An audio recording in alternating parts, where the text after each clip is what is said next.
सदियों के पहले चल गए ओ, कब तक आओगे मेरी जान।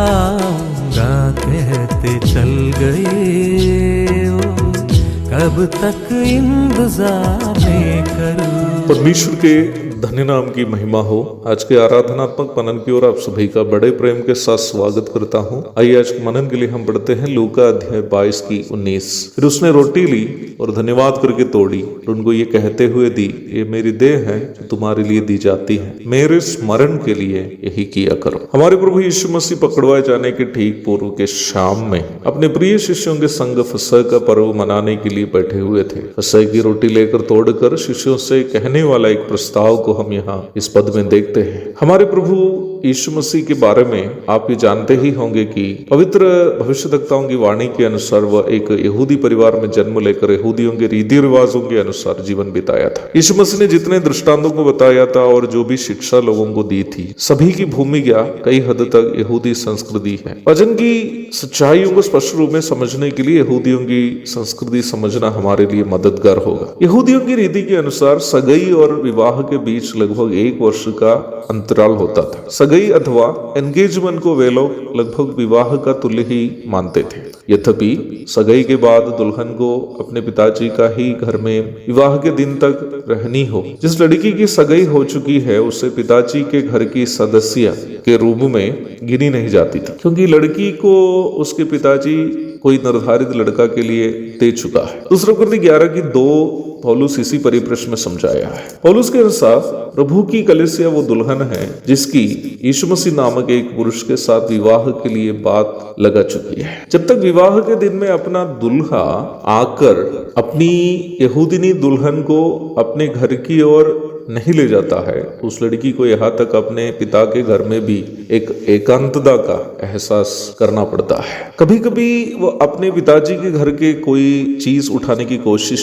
जब करती है, उसके अन्य भाई बहन उसको मना करते हैं ये कहकर कि अब तुम इस घर की नहीं हो, तुम उस घर की हो जो तुम्हारे दुल्हन का है। जब वो अपने पिताजी से अपने भाई बहनों के बारे में शिकायत करने जाती है तो उसके पिताजी भी उससे ये कहकर मना करेगा कि अब तुम इस घर की नहीं हो, इसलिए तुम्हारे भाई बहनों ने जो कहा है वो सही है। वास्तव में ये सुनकर उस बच्ची का दिल पिघल जाता है। अपने पिताजी के घर में ही वह पराये हो जाने की सोच उसके दिल को तोड़ देती है। जितनी वह अपने ही घर में अकेली हो जाने का एहसास करती है, उतना अपना दुल्हा की सोच उसके लिए सांत्वना बन जाती है। वही सोच से अपने आप को तसली प्रदान करने की कोशिश करती है कि मेरा दुल्हा यहूदियों की रीति के अनुसार मेरे लिए एक घर तैयार करने गया है। जब वह उस घर का निर्माण पूरा करेंगे, वापस आकर मुझे अपना घर ले जाएंगे, जहां मैं अपने दुल्हे के साथ अपना शिष्टकाल आनंद से बिताऊंगी। यूहन्ना 14 की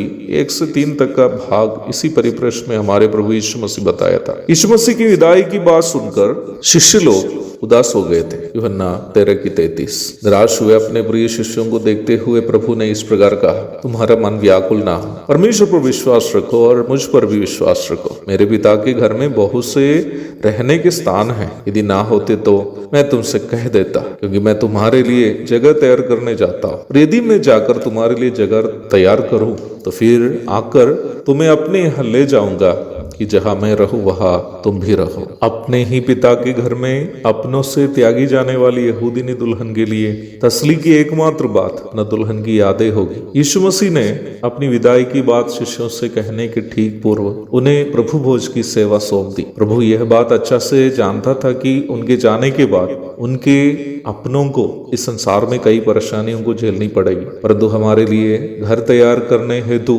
गए हुए हमारा दुल्हा प्रभु यीशु मसीह की यादें हमारी हर परेशानी में हमारे लिए सांत्वना है। प्रभु यीशु मसीह ने रोटी लेकर तोड़कर उनको ये कहते हुए दी, मेरे स्मरण के लिए यही किया करो, do it in remembrance of me. संसार में अनेकों परेशानियों से, दुखों से, निराशाओं से गुजरने वाली प्रभु की कलीसिया के लिए, प्रभु के लोगों के लिए रविवार या आराधना सभा में रोटी में से भाग लेना एक बड़ी सांत्वना की बात है, क्योंकि प्रभु भोज की रोटी हमारे प्रभु यीशु मसीह की धन्य स्मरणा हमें देती है। हमारे प्रति उनकी मोहब्बत की याद है, हमारे लिए उनके द्वारा सहे हुए कष्टों की याद यादें, उनकी मृत्यु की यादें, उनके पुनरुत्थान की यादें और हमें अपने घर ले जाने के लिए वह यथाशीघ्र आने की भी मधुर यादें। प्रभु भोज की रोटी हमें प्रभु की धन्य यादें देती है। आइए इन धन्य यादों के साथ हम आराधनालय की ओर प्रस्थान करते हैं। प्रभु की यादों में हम अपने दुख और निराशाओं को भूल जाए। यीशु मसीह की यादों की बूंदों से हमारे सूखे दिल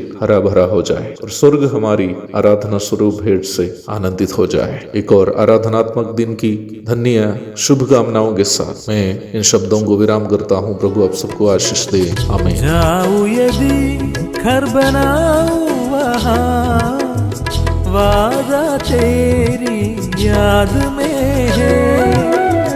घर ना हो मुझे घर एक यहाँ, घर है एक आसमान के पास।